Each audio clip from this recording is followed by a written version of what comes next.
Selamat datang teman-teman di episode kedua edisi 1001 Dongeng Keramat Habib.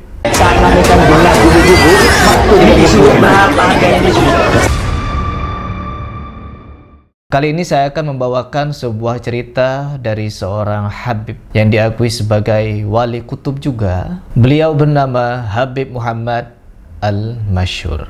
Beberapa tokoh di kalangan habaib juga memiliki nama yang serupa dengan nama-nama Al-Masyhur ini, teman-teman. Seperti Habib Ali Al-Masyhur bin Muhammad bin Salim bin Hafiz yang lahir pada tahun 1939, wafat pada tahun 2020. Dan yang kedua juga ada Habib Abu Bakar Al-Adni bin Ali Al-Masyhur, lahir pada tahun 1947 dan wafat pada tahun 2022. Ada beberapa nama yang menggunakan nama Al-Masyhur ini, namun di sini kita merujuk kepada seorang Habib yang bernama Muhammad Al-Masyhur, yang dimana dikisahkan beliau ini memiliki kedekatan khusus dengan Allah Subhanahu wa Ta'ala. Bahkan dikisahkan bahwa beliau lebih daripada Nabi Musa alaihi salam, yang dimana Nabi Musa alaihi salam pernah bercakap-cakap langsung dengan Allah Subhanahu wa Ta'ala di bukit.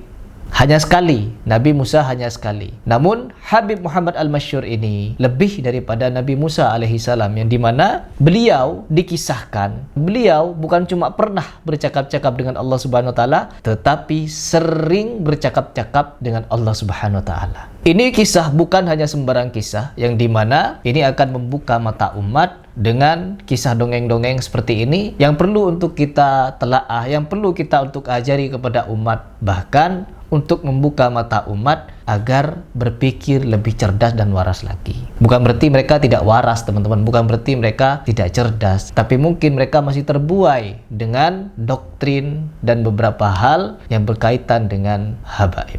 Sekarang masuk kepada cerita. Dongeng ini tertulis di dalam kitab Al-Yaqut wal Jawahir fi Majmu' Kalam Habib Umar bin Hasan Al-Haddad, karya Syekh Hasan bin Said bin Hasan. Disebutkan, teman-teman, di dalam kitab tersebut bahwa Habib Umar ini pernah menceritakan tentang keramat dari seorang Habib Muhammad Al-Masyhur ini, yang dimana beliau sering ngobrol-ngobrol, bermusyawarah langsung dengan Allah Subhanahu wa Ta'ala. Betapa luar biasanya dan betapa menginspirasinya cerita ini, yaitu ketika sang Habib ini pernah diajak untuk bepergian keluar dari kota Tarim, dari Hadramaut, untuk menuju suatu kota atau menuju ke suatu negeri. Habib Muhammad Al-Masyhur ini tidak langsung bepergian, teman-teman, tapi beliau masih berkhalwat dulu, masih butuh waktu dulu untuk bermusyawarah dengan Allah Subhanahu wa Ta'ala. Yang dimana ketika Habib Muhammad Al-Masyhur ini diajak bepergian ke suatu negeri ataupun ke suatu kota, beliau berkhalwat dulu, bermusyawarah dulu dengan Allah Subhanahu wa Ta'ala, dengan kalimat yang pernah disampaikan oleh beliau atau oleh Habib ini, sesungguhnya aku telah bermusyawarah dengan Tuhanku dan dia berkata kepadaku. Dia di sini yang dimaksud oleh Habib ini adalah Allah Subhanahu wa Ta'ala, teman-teman.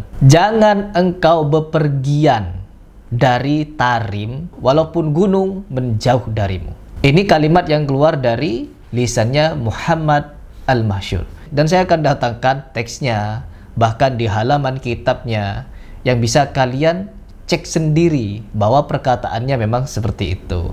Dan ini bukan cuma satu-satunya, teman-teman. Cerita semacam ini yang dimana Allah Subhanahu wa Ta'ala bercakap-cakap langsung dengan para habaib yang sangat mulia ini bukan cuma satu-satunya. Bahkan ketika Allah Subhanahu wa Ta'ala ingin menurunkan azab, menurunkan bala, menurunkan gempa bumi dan lain sebagainya, Allah izin dulu kepada Habib. Karena rata-rata kan wali-wali kutub ini bersumber dari Habib, tak ada yang di luar Habib. Begitulah doktrin yang ada di Indonesia ini dari 1001 kisah dongeng keramat Habib. Nah, sekarang kita meninjau dari segi syariat, teman-teman. Apakah boleh cerita semacam ini kita benarkan? Apakah boleh cerita semacam ini kita anggap sebagai keramat?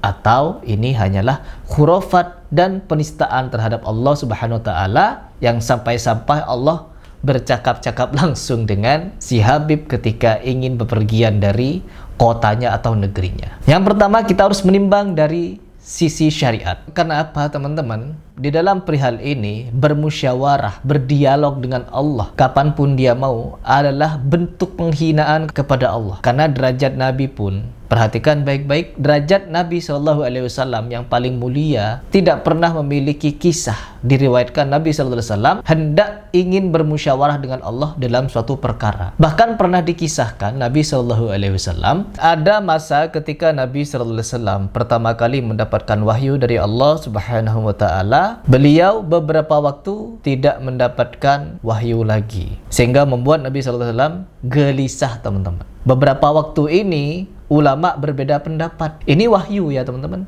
Nabi SAW tidak bisa seenak dirinya sendiri meminta wahyu kepada Allah, kecuali wahyu itu memang Allah yang berkehendak untuk menurunkannya. Perhatikan, ini Nabi pernah gelisah ketika Allah Subhanahu wa Ta'ala tidak menurunkan wahyu. Artinya apa teman-teman? Di dalam segi syariat saja, seorang Nabi pun tidak bisa semau dirinya sendiri bermusyawarah dengan Allah. Tapi beda dengan cerita Habib, yang dimana Habib ini hendak mau bepergian saja bermusyawarah dulu dengan Allah Subhanahu wa Ta'ala. Perhatikan betapa merendahkan Nabi Muhammad SAW kisah ini. Dan apakah kalian masih percaya?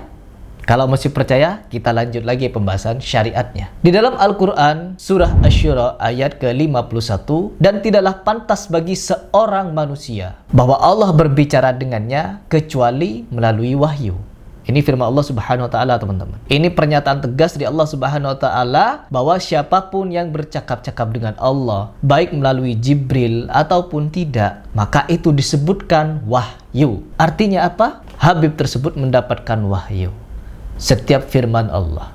Kan beda dengan para habaib. Habaib ini sering sekali, teman-teman, mengucapkan bukan firman Allah, tetapi kata Allah, seperti Bar Smith di video ini. Kata Allah, kamu kera-kera bersorban, kamu ustadz jahanam, kamu kiai bangsat, kata Allah Subhanahu wa Ta'ala. Perhatikan kata Allah. Nah, kata Allah itu perlu kalian camkan baik-baik. Betapa serampangannya mereka menisbahkan kepada Allah Subhanahu wa Ta'ala. Ini yang masih hidup, Habibnya masih hidup dan tak pernah mengklarifikasi pernyataan itu. Bagaimana dengan Habib yang sudah wafat ini? Diyakini pernah bercakap-cakap langsung dengan Allah, bermusyawarah dengan Allah untuk bepergian.